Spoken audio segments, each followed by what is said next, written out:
এই রেসিপিটা তো অনেক খেয়েছি, কিন্তু এভাবে ট্রাই করলে এটা ছোট বড় সকলে ভীষণ পছন্দ করবে। এর ঘ্রাণটা জাস্ট অসাধারণ। এমনি বিরিয়ানি তো আমরা অনেক খেয়েছি, কাচ্চি বিরিয়ানি বলুন আর দম বিরিয়ানি বলুন, এভাবে একবার হলেও ট্রাই করবেন। আমি অনুরোধ করছি, সকলে ভীষণ ভীষণ প্রশংসা করবে। দেখতেও লোভনীয়, খেতেও দারুণ সফট হয়, মুখের মধ্যে যেন গলে যাবে, আর স্বাদটা মনে থাকার মতো।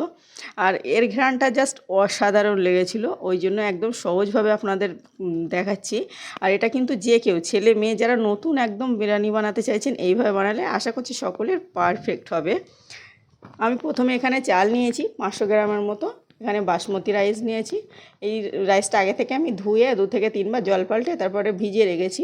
এটা 30 মিনিট বা 1 ঘন্টার মতো ভিজিয়ে রাখলে খুব ভালো হয়। এদিকে যতটা পরিমাণ চাল রেখেছি তার থেকে একটু বেশি চিকেনটা রেখেছি। চিকেনটা আগে থেকে ধুয়ে পরিষ্কার করে জল ঝরিয়ে নিয়েছি। এক্সট্রা যাতে না জল থাকে সেটা অবশ্যই দেখতে হবে। তারপরে আদা রসুন পেস্ট এখানে দিয়ে নিচ্ছি 3 টেবিল চামচ। এখানে উপকরণগুলো একটু বেশি বেশি রাখতে হবে, যেহেতু এটা অনেক সব কিছু একসঙ্গেই মেখে নেব আমি।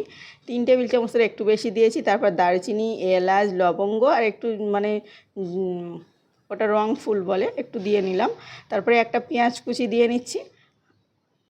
এখানে পেঁয়াজ কুচিটা একটা রেখেছি, পরে আবারও ব্যবহার করব। আর এখানে পেঁয়াজ কুচিটা দিয়ে এখন দিয়ে নিচ্ছি হলুদ গুঁড়ো 1 টেবিল চামচ, লঙ্কা গুঁড়ো 1 টেবিল চামচ। লঙ্কাটা চাইলে একটু বেশি করে দিয়ে নিতে পারেন। কাঁচা লঙ্কা এখানে 5 থেকে 6টা দিয়ে নিচ্ছি।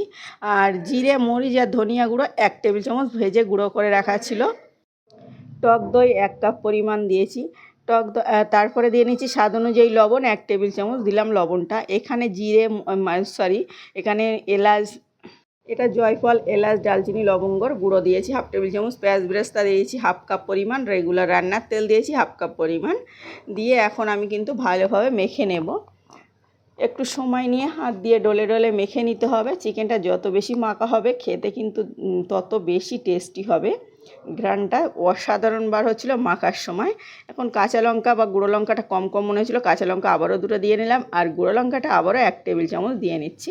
গুঁড়ো লঙ্কার কিন্তু আগে 1 টেবিল চামচ দিয়েছি, আপনার পছন্দ অনুযায়ী ঝালটা দিয়ে নেবেন। তবে এই রেসিপির ক্ষেত্রে, দম বিরিয়ানি বলুন, এখানে ঝালের পরিমাণটা একটু বেশি থাকে আর খেতে কিন্তু দারুণ হয়।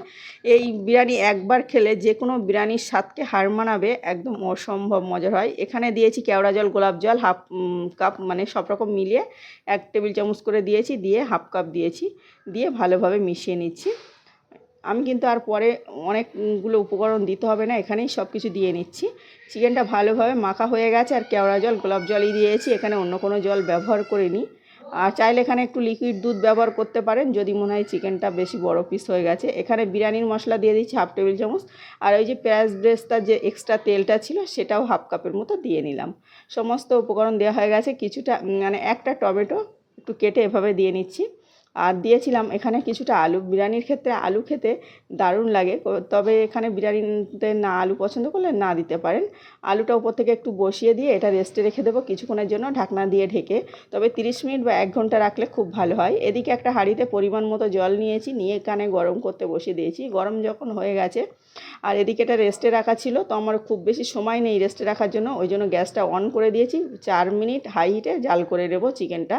হালকা জাস্ট জলটা বেরিয়ে যাবে এমন জাল করে নিচ্ছি। এখানে জলটা যখন গরম হয়ে গেছে, চালের জলটা, তখন দারচিনি, এলাচ, লবঙ্গ, সব কিছু, তেজপাতা একটু গোটা গোটা দিয়ে নিলাম। তারপরে লবণ, এখানে 3 টেবিল চামচ লবণ ব্যবহার করেছি। তারপরে জলটা যখন ভালোভাবে ফুটে গেছে টকবক করে, এখন দিয়ে নিচ্ছি ওই যে চালটা ভিজিয়ে রেখেছিলাম। চালের মধ্যে অল্প একটু জল ছিল, সেটাও দিয়ে নিলাম। এই জন্য এটা ফুটতে একটু বেশি লেট হয়ে যাবে। এখানে আমি 5 মিনিটের মতো রান্না করে নিয়েছি। এটা কিন্তু ভাতটা পুরোপুরি তো রেডি করে নিলে হবে না, এখানে 80% ভাতটা হতে হবে। খুব বেশি সময় ধরে জাল করতে হয় না, 5 মিনিট কিন্তু হাইটে রান্না করে নিলেই হয়ে যাবে। ভাতটা দেখুন, দেখেই বুঝতে পারবেন যে কতটা শক্ত বা কেমন আছে। আমি একটু দেখাই, এটা ভেঙে যাচ্ছে না বা নরম হয়ে যাচ্ছে না, একদম পুরো শক্তই আছে। এমন অবস্থায় কিন্তু আমি ভাতটা ঢেলে নেব। ঢেলে নিয়ে এটা একটা ছাঁকনিতে করে ভাতগুলো আমি রেখে দিচ্ছি। এদিকে যে চিকেনটা আমি ম্যারিনেট করে রেখেছিলাম, ওই চিকেনটা কিন্তু আমি 4 মিনিটের মতো হাই হিটে জাল করে নিয়েছি। এটা পুরোপুরি রান্না হয়নি বা কাঁচাই আছে এখন, যেহেতু আমি ভাত দেওয়ার পরে, আমি পরে এটা বলে দিচ্ছি, 4 মিনিট রান্না করেছি এখানে। আপনারা চাইলে কিন্তু কাঁচা মাংসের উপরে এই ভাতটা দিয়ে নিতে পারেন। আমি এখন কিছুটা পরিমাণ ভাত, 250 চালের ভাত দিয়ে নিচ্ছি। কিছুটা একেবারে কিন্তু ভাতটা দিয়ে নিতে পারেন, তবে আমি অল্প অল্প করে দিয়েছি, খেতে কিন্তু দারুণ হবে। অল্প করে ভাত দিয়ে 1/2 টেবিল চামচ বিরিয়ানির মশলা দিয়ে নিচ্ছি, বা ওই এলাচ, দালচিনি, জয়ত্রী ফল, মানে যেগুলো গুঁড়ো করে রাখা বিরিয়ানির মশলা 1/2 টেবিল চামচ দিলাম, আর গুঁড়ো দুধ 2 টেবিল চামচ দিচ্ছি। এই তো ভালোভাবে সবগুলো দেওয়া হয়ে গেছে। সামান্য একটু পেঁয়াজ বেরেস্তা ছড়িয়ে দিচ্ছি, আর বাকি ভাতটা এখন উপর থেকে পুরোটাই দিয়ে নেব। আমি এভাবে ছাঁকনিতে কিন্তু ভালোভাবে মানে ভাতটা ছেঁকে নিয়েছিলাম। পুরো ভাতটা দিয়ে একটা প্যাচুলা দিয়ে হালকা করে সাইডে সরিয়ে দিয়ে ঠিকঠাক করে সেট করে নিতে হবে।